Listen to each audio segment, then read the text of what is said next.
Merci d'être sur la télévision Labari pour suivre le journal de ce jour, mercredi 2 décembre 2020. Mesdames et messieurs, bonsoir et bienvenue à tous. 2644,53 milliards de francs CFA, c'est le budget 2021 du Niger. Les députés nationaux ont examiné et adopté la loi de finances pour l'année budgétaire 2021 avec 130 voix pour, 22 contre et 0 abstention. Un vote à la grande satisfaction du ministre en charge du budget, mais critiqué par l'opposition parlementaire. C'est ce que vous allez voir dans ce résumé signé Asma Oseidou et Ibrahim Abdou. Poursuite des travaux en séance plénière de la deuxième session ordinaire au titre de l'année 2020 dite session budgétaire de l'Assemblée nationale. Un seul point est inscrit à l'ordre du jour pour la séance plénière de ce mardi 1er décembre 2020. Il s'agit de l'examen et vote du projet de loi portant loi de finances pour l'année budgétaire 2021. 130 voix pour, 22 contre et 0 abstention. L'orientation générale de ces projets, de cette loi de finances qui vient d'être adoptée, s'inscrit dans la continuité des orientations des lois de finances passées, parce que l'objectif c'est de créer les conditions d'un cadre macroéconomique sain. Donc c'est continuer d'assainir les finances publiques, en particulier assurer la viabilité des finances publiques à travers un déficit budgétaire qui soit soutenable et soutenu, qui soit sain, qui soit propre. C'est ce que nous avons essayé de faire pendant toutes ces années. N'eût été la crise de la pandémie de la Covid-19, le déficit budgétaire serait aujourd'hui en dessous de 3%. Mais malgré ces contextes, pour l'année 2020, ce déficit tourne autour de 4,8%. Et dans le cadre du projet de loi de finances qui vient d'être adopté, ce déficit se situe autour de 4,8% toujours, donc de la continuité, dans la stabilisation. C'est pour répondre aussi à l'objectif spécifique de cette année, c'est gérer les conséquences économiques et financières de cette crise, mais aussi créer les conditions de la relance économique. Et cette relance, d'ailleurs, elle est visible à travers la croissance que nous projetons pour l'année 2021, à savoir un taux de croissance de autour de 8%, en hausse par rapport à 1% de l'année 2020. Donc c'est pour dire, vraiment, le gouvernement s'inscrit dans la continuité de ses orientations précédentes, tout en prenant en compte le contexte actuel, celui de la relance post-Covid. Et cela s'est traduit aussi en termes de dépenses à travers une allocation plus importante, comme ça a été toujours le cas, vers les dépenses d'investissement pour créer dans le cadre des infrastructures, qu'il s'agisse des routes, qu'il s'agisse des écoles, mais surtout aujourd'hui dans le contexte que le nôtre, dans le cadre de la santé. Notre, je pense, innovation principale sur le volet fiscal et douanier, c'est aussi des exonérations particulièrement importantes que nous avions accordées pour le secteur du développement rural, à savoir l'agriculture, en ce sens que le gouvernement a complètement exonéré les engrais qui sont importants, qui sont un input important pour nos agriculteurs, pour le monde rural. Ça est aussi les animaux qui sont exportés vers l'extérieur sont exonérés aussi aujourd'hui des droits de douane pour pouvoir accompagner la production du cheptel au Niger et stimuler les exportations qui sont source de revenus de beaucoup de ménages de notre pays. Le président de la Commission des finances et du budget donne ses appréciations.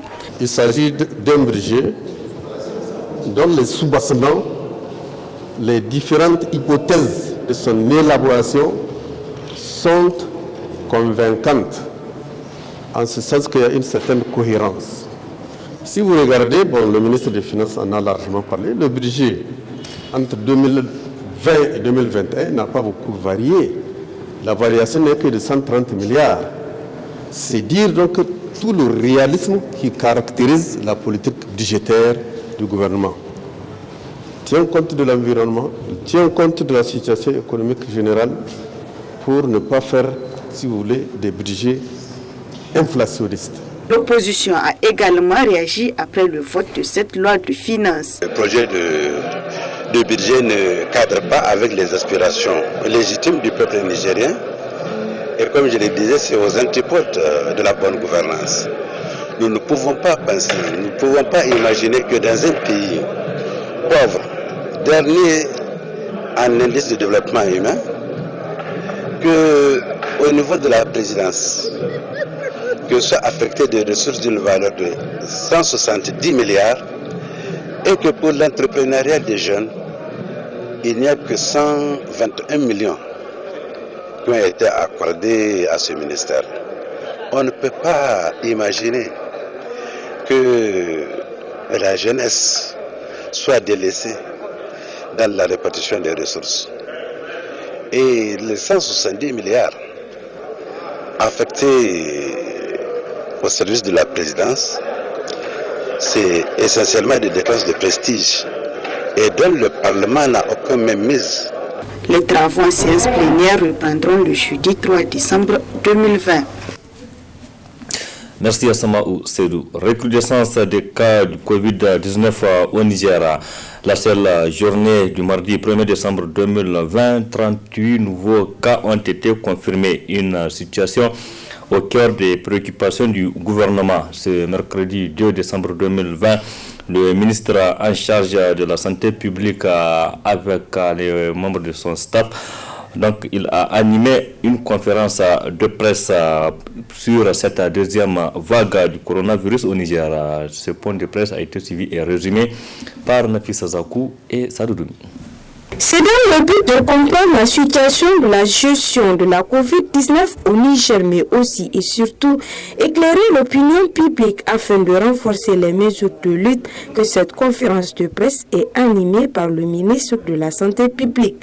Ainsi, depuis la notification du premier cas de Covid par le Niger, des efforts importants ont été fournis par l'État et ses partenaires afin de contrôler cette pandémie qui reste toujours inquiétante. À la date du 1er décembre 2020, la situation épidémiologique se présente comme suit. Sur un total de 46 552 tests réalisés, 1586 cas ont été notifiés, avec malheureusement 75 décès, 1219 sorties guéries et actuellement 292 cas actifs qui sont sous traitement. L'ensemble des 8 régions du Niger ont été touchées avec Niamey comme épicentre qui a enregistré environ 77% des cas. Cependant, au cours du mois de novembre et plus précisément ces dernières semaines, nous assistons à une recrudescence des cas. En effet, le nombre de cas mensuels enregistrés est passé de 41 cas en août à 327 cas en novembre 2020, soit 8 fois plus de cas. La majorité de cas sont des cas asymptomatiques. 3 régions sont concernées par cette augmentation, celle de Niamey qui est en tête, Tillabéri et Agadez. Aussi, sur les 327 cas du mois de novembre, 277 sont de la région de Niamey, soit 85%. Face à cette situation marquée par cette deuxième vague au niveau international et la saison froide qui est fortement favorable à la réémergence de cette maladie, le ministère de la Santé publique réitère les conseils ci-après. Le respect strict des gestes barrières, port de masque, lavage régulier des mains à l'eau et au savon ou avec un gel hydroalcoolique, la distanciation physique par les administrations publiques, y compris les établissements scolaires publics et privés qui doivent veiller scrupuleusement sur le port de masque par tous les travailleurs et les usagers. Le recours urgent aux services de santé devant tout cas présentant les signes de suspicion de la COVID-19, à savoir la fièvre, les maux de tête, la toux, les difficultés respiratoires, la perte de l'odorat et du goût. Le respect des directives pour les voyageurs au départ et à l'arrivée par voie aérienne. Il est demandé à tous ces voyageurs de se munir de leur test COVID-19 PCR négatif et valide, dont la durée de validité est de 72 heures avant l'embarquement. Le respect de l'autoconfinement obligatoire de 7 jours à domicile de tous les voyageurs de retour par voie aérienne. Au terme de cette conférence, les journalistes ont posé des questions, notamment sur l'autoconfinement, les gestes barrières et les mesures prévues par le gouvernement, des questions auxquelles une équipe composée des techniciens et spécialistes, dont la représentante de l'OMS au Niger, ont apporté des éclaircissements. Célébration de ce jour 2 décembre 2020 de la journée internationale de l'abolition de l'esclavage qui est à son 71e anniversaire. Ici au Niger, cette journée est célébrée par l'association Timideria en collaboration avec l'Agence nationale de lutte contre la traite des personnes et le trafic illicite des migrants, et c'était au siège de la dite association. Faisons le point avec Nafisa Yahaya et Ibrahim Abdou. Le 2 décembre de chaque année est célébrée la journée internationale de l'abolition de l'esclavage, dont l'objectif est d'éradiquer les formes contemporaines d'esclavage. L'association Timidria, en collaboration avec l'Agence nationale de lutte contre la traite des personnes et le trafic illicite des migrants, n'est pas restée en marge de cet événement commémorant le 71e anniversaire de cette journée. La commémoration de la journée internationale sur l'abolition de l'esclavage doit être une occasion pour le gouvernement du Niger et l'ensemble des défenseurs des droits de l'homme de faire l'état des lieux des actions menées pour combattre cette pratique et dégager des perspectives favorables à une meilleure protection de la personne humaine. Nous reconnaissons que le Niger est l'un des pays qui a ratifié toutes les conventions internationales relatives à l'esclavage et à la traite des personnes.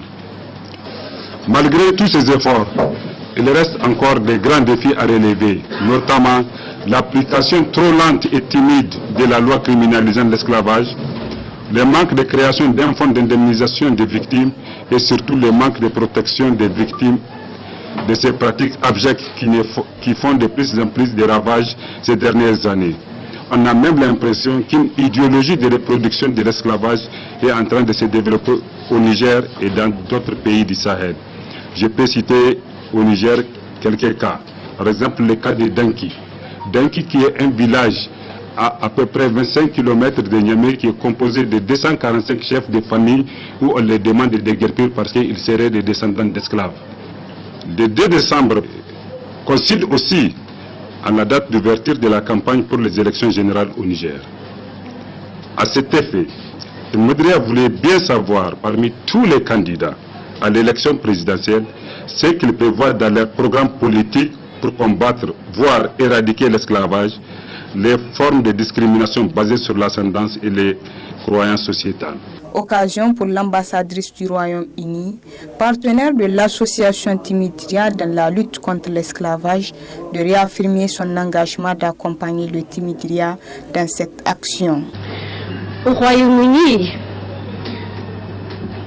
nous reconnaissons que l'esclavage moderne est également un problème dans notre propre pays. En particulier en raison de la traite des êtres humains et de l'esclavage moderne sous la forme d'obligations à travailler, souvent dans des conditions dangereuses et sans revenus. Et c'est pour cela que le gouvernement britannique s'est engagé à dépenser plus de 200 millions de livres sterling pour lutter contre l'esclavage moderne à travers le monde. Nos programmes visent à réduire la vulnérabilité à l'exploitation et à aborder les environnements permissifs qui permettent à l'esclavage moderne de prospérer. L'intervention des acteurs œuvrant dans la lutte contre l'esclavage au Niger sur les thématiques liées à l'esclavage a marqué cette cérémonie. L'ambassadrice du Royaume-Uni a enfin exhorté les autorités nigériennes à améliorer la mise en œuvre de la loi criminalisant l'esclavage au Niger. Demain, jeudi 3 décembre 2020, une autre journée sera célébrée à travers le monde, Nafisa Yahaya, et c'est la journée des personnes handicapées. À la veille de cette journée, ici au Niger, c'est un atelier de partage des résultats de l'étude sur l'accès des femmes handicapées au service du programme de réadaptation physique qui a été organisé par le Comité international de la Croix-Rouge ICR en collaboration avec la Fédération nigérienne des personnes handicapées. Précision Hamza Saoukou Abakar Solé. C'est en prélude à la journée internationale des personnes handicapées célébrée le 3 décembre qu'a été organisé cet atelier sur le partage des résultats d'une étude sur l'accès des femmes handicapées au service de réadaptation physique de l'hôpital national de Niamey, soutenu par le programme de réadaptation physique du Comité international de la Croix-Rouge. Un atelier qui a pour objectif de présenter les conclusions tirées de cette étude, mais aussi de les inclure dans l'élaboration des activités qui visent à faciliter l'accès des femmes handicapées aux services de réadaptation physique. Selon les estimations de l'OMS, 15% de la population mondiale est handicapée, dont 19% de femmes et 12% d'hommes. Pourtant, à travers les statistiques du CICR que nous avons à travers nos projets de réhabilitation physique, on peut constater que la plupart des bénéficiaires des projets de réhabilitation physique sont des hommes. Il est donc nécessaire pour nous tous de renforcer notre compréhension des obstacles auxquels les femmes handicapées sont confrontées pour accéder aux services de réadaptation et de trouver des solutions pour les surmonter. Le CICR a donc fait une proposition d'abordage local pour combler le fossé entre la compréhension des besoins et des possibles solutions. Et le projet est centré sur deux axes. Le premier axe, c'est la compréhension des barrières, ce que nous avons fait en 2019 et cette année avec vous, et c'est illustré dans le rapport qui est présenté aujourd'hui. Et le deuxième axe, ce sont les solutions à ces barrières. Et des solutions basées sur un apprentissage des leçons que nous pouvons tirer des actions, ainsi que des réponses qui ont été mises en œuvre. Pendant la journée d'aujourd'hui, nous allons partager la compilation et l'analyse des informations que vous nous avez données. Sur la base de cette analyse, nous allons travailler ensemble pour déterminer ensemble comment nous allons améliorer l'accès des femmes aux services. Clémence Christophe témoigne du service de réadaptation physique dont elle a bénéficié. Avant, j'ai des appareils, donc les appareils, même si je marche avec eux, des fois je vais tomber en marchant. Mais dès que j'ai eu les prothèses avec eux, Dieu merci, maintenant je peux marcher normalement sans béquille. C'est grâce à CICR, c'est grâce à eux que j'ai eu les prothèses, donc je les remercie sincèrement. Le président de la Fédération nigérienne des personnes handicapées et la représentante du ministère de la Population et de la Protection de la Femme et de l'Enfant, présents à cette cérémonie, ont réaffirmé leur volonté d'accompagner les femmes handicapées à avoir plus d'accès aux services de réadaptation physique. La coalition nigérienne des associations, syndicats et ONG de campagne éducation pour tous, ASSO EPT Niger, est dans une campagne de plaidoyer à l'intention de 30 candidats déclarés à la présidentielle du 27 décembre prochain pour l'atteinte de l'objectif de développement durable ODD 4. Hier mardi, dans la soirée, c'est le président du mouvement patriotique pour la République MPR Jamhouria Albade Abouba qui a apposé sa signature sur le document donc présenté à son siège par cette association. C'était en présence de nos reporters Arieta Salla et Abakar Souley.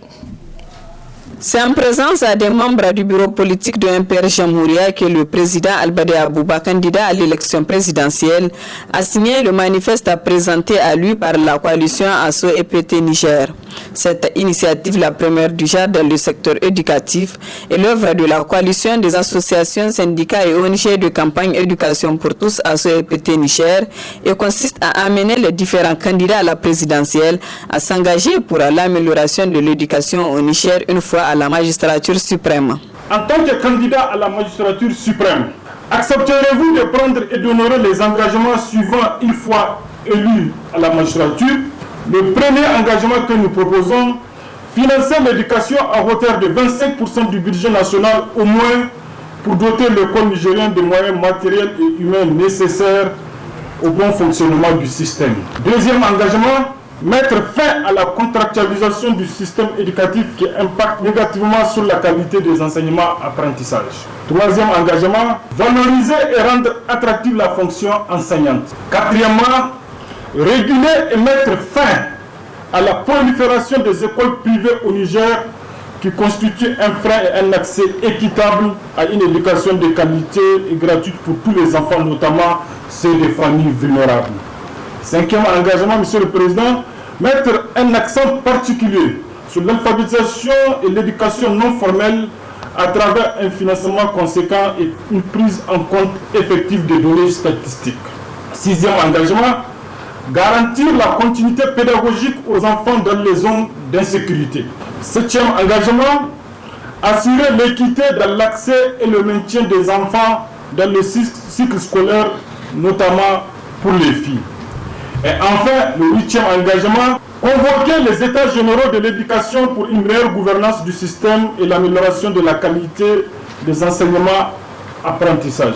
Le candidat à l'élection présidentielle du parti MPR, Jamhouria Albade Abouba, a passé en revue les 8 engagements qui constituent le manifeste élaboré par ASSO EPT avant d'apposer sa signature sur l'engagement sur la qualité de l'éducation, qui est l'une des priorités du programme politique de Albade Abouba. Il faut prendre des engagements réalistes et réalisables. Et c'est pour ça que, au vu de votre questionnaire, je vais vous permettre, avec votre autorisation aussi, point par point, de vous dire ce que nous, au sein du MPR, nous avons estimé réaliste et réalisable, justement, et adapté à notre contexte nigérien. Il faut réfléchir sur la configuration du fonds destiné à l'éducation. Parce que le problème qui se pose, nous misons trop sur l'extérieur pour financer notre système éducatif. L'extérieur ne peut pas perpétuellement financer notre système éducatif, ce n'est pas vrai. Il faut qu'à un certain moment que nous nous ravisions et que nous prenions notre destin véritablement en charge. Cette signature du manifeste rentre dans le cadre de la campagne de plaidoyer à l'intention des candidats aux élections présidentielles de 2020-2021 pour l'atteinte de l'objectif de développement durable ODD 4. Merci Arrêta Sala. Même exercice cet après-midi au siège du MPN à Kishinkasa, le mouvement patriotique nigérien de Ibrahim Yakuba, lui aussi candidat à la présidentielle du 27 décembre prochain. Ibrahim Yakuba a également apposé sa signature sur ce document pour s'engager à œuvrer pour le renommement de l'école nigérienne, nous rapporte Adam Soumana et Chebou Gissou. Le président du mouvement patriotique nigérien, Ibrahim Yakubu, reçoit ainsi une délégation de la coalition des associations et ONG Éducation pour tous. Occasion pour le président de cette coalition de faire une présentation sommaire de ASSO EPT tout en évoquant la manifeste objet de leur présence. Au vu du tableau sombre de notre système éducatif et conscient du fait que l'éducation est un levier pour le développement d'une part et des engagements internationaux auxquels notre pays a souscrit d'autre part, notamment l'ODD 4, en tant que candidat à la magistrature suprême du Niger, accepterez-vous de prendre et d'honorer les engagements suivants une fois élus? Le premier engagement, financer l'éducation à hauteur de 25% du budget national au moins pour doter l'école nigérienne de moyens matériels et humains nécessaires au bon fonctionnement du système. Engagement 2, mettre fin à la contractualisation du système éducatif qui impacte négativement sur la qualité des enseignements apprentissage. Engagement 3, valoriser et rendre attractive la fonction enseignante.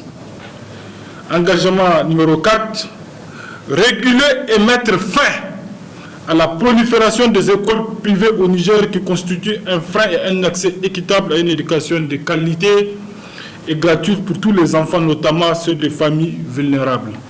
Engagement numéro 5, mettre un accent particulier sur l'alphabétisation et l'éducation non formelle à travers un financement conséquent et une prise en compte effective des données statistiques.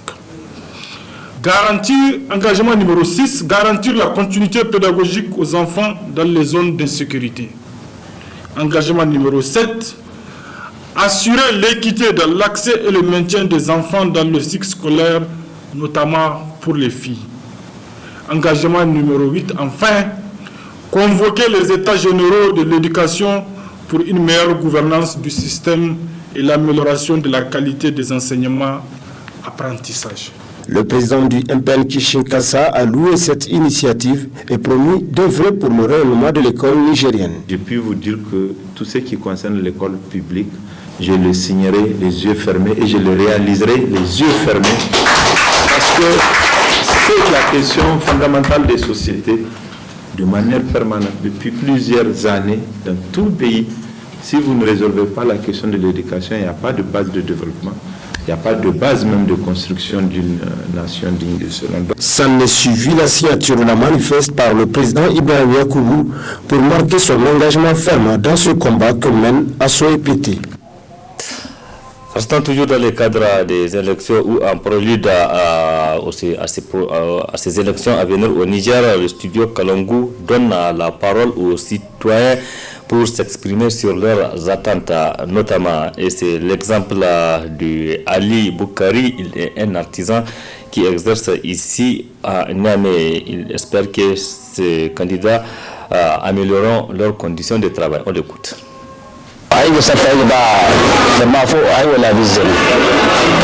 la bize mo droit no agonda droit am sappo am vote ngala bosi daga ba bari mayen il faut que boram sappo donc ay sappo zamay ga ba bari mayen la bocce dro siyasa harka mon kan aga hamburan ay wo kan sai zaman ID senen gote kam manhima la bize de charga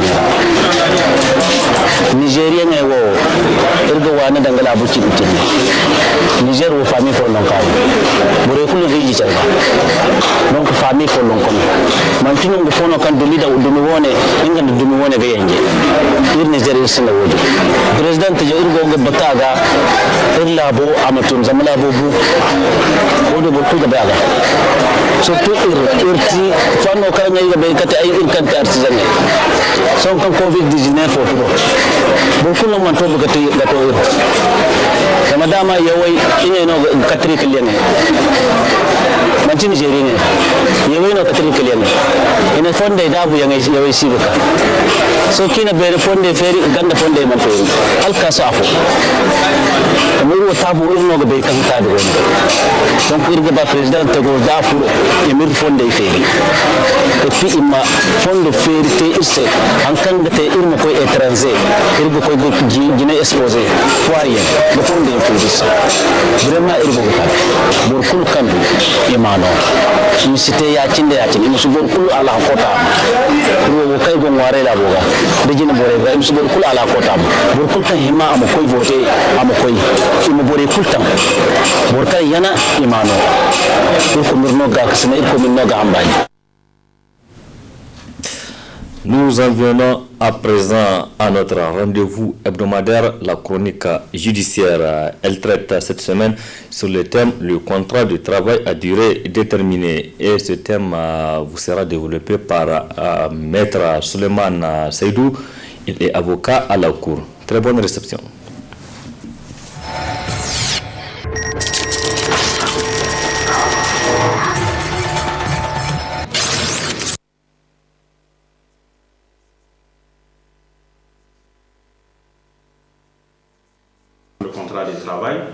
Qui est défini de façon consensuelle comme étant une convention par laquelle une personne, moyennant une rémunération, décide de mettre tout ou partie de son activité professionnelle sous la direction d'une autre personne qu'on appelle communément l'employeur. Alors ce contrat de travail peut être soit à durée indéterminée ou à durée déterminée. Donc le contrat de travail à durée déterminée, c'est ce contrat dans lequel les parties fixent un terme par rapport à la durée de la relation de travail. C'est-à-dire les parties conviennent par exemple que le contrat de travail qui les lie est signé pour une durée de 6 mois. Lorsque le terme est précis, le terme est prévu dans le contrat, on dit qu'il s'agit d'un contrat de travail à durée déterminée. Lorsqu'il n'y a pas naturellement de terme, ça renvoie au contrat de travail à durée indéterminée. Mais lorsqu'il y a un terme fixé par les parties au moment de la conclusion du contrat, ce contrat est un contrat de travail à durée déterminée. Et le contrat de travail à durée déterminée doit nécessairement être conclu par écrit. C'est un contrat qui ne peut pas être verbal. Vous ne pouvez pas décider d'engager quelqu'un dans votre entreprise ou travailler avec une personne en discutant verbalement avec elle. Et vous ne pouvez pas, dans ce cadre-là, dire qu'il y a un contrat de travail à durée déterminée entre vous, parce que la loi impose que le contrat de travail à durée déterminée puisse être nécessairement passé par écrit. Sauf bien entendu dans des cas spécifiques, notamment par exemple le cas du travailleur journalier qui est engagé à l'heure et qui est payé par exemple par heure, il finit le travail, une heure de temps, le paye, il s'en va. Mais lorsqu'il s'agit d'un contrat de travail à durée déterminée tel que je l'ai spécifié tout à l'heure, il doit être nécessairement passé par écrit. C'est le premier élément. Deuxième aspect en ce qui concerne le contrat de travail à durée déterminée, c'est qu'il s'agit d'un contrat qui est conclu pour une durée maximale de 2 ans. Je le disais tout à l'heure, c'est un contrat dans lequel les parties fixent un terme. Et donc, vous ne pouvez pas, dans le cadre d'un contrat à durée déterminée, fixer le terme de votre contrat à 4 ans, 5 ans ou 6 ans. Si vous le faites, ce n'est plus un contrat de travail à durée déterminée, puisque la loi fait obligation que le contrat puisse être limité dans la durée de 2 ans. Soit vous signez le contrat pour une durée de 2 ans, pour une durée de 1 an, pour une durée de 6 mois, si vous voulez 18 mois, mais pas au-delà de 2 ans. À partir du moment où le contrat est signé pour 3 ans, ça ne répond plus aux exigences d'un contrat de travail à durée déterminée. Ça devient, on va le voir tout à l'heure, un contrat à durée indéterminée automatiquement. Ça, c'est le premier aspect qu'il faut également avoir à l'esprit. Deuxième aspect également, c'est que ce contrat à durée déterminée, conclu pour une durée de 2 ans, ne peut être renouvelé qu'une seule fois. Cela suppose que si vous signez un contrat de travail pour une durée de 6 mois, à l'expiration du délai de 6 mois, vous avez la possibilité de renouveler ce contrat-là une fois pour une autre durée de 6 mois par exemple. À l'expiration de la seconde durée, vous ne pouvez plus signer un autre contrat de travail à durée déterminée. Ce n'est plus possible. Si vous le faites, vous ne respectez plus les dispositions en vigueur de ce contrat, même si sur papier vous avez mentionné que c'est un CDD, contrat de travail à durée déterminée. S'il y a un contentieux qui se pose, on va nécessairement requalifier ce contrat-là en durée indéterminée parce que la loi dit qu'on peut renouveler le CDD qu'une seule fois. Si vous voulez vous signer le contrat pour une première fois à durée de 2 ans, vous renouvelez encore pour 2 ans, ça fait 30 ans, ça s'arrête là. Mais si au-delà du délai légal de renouvellement, vous continuez à faire travailler la personne sans peut-être contrat ou que vous signez un autre contrat à durée déterminée, en ce moment-là, vous ne respectez plus la législation en vigueur, ce contrat sera requalifié en contrat de travail à durée indéterminée. Troisième aspect, c'est qu'on ne peut pas recourir à un contrat de travail à durée déterminée pour pouvoir à un emploi qui est lié à l'activité normale et permanente de la société.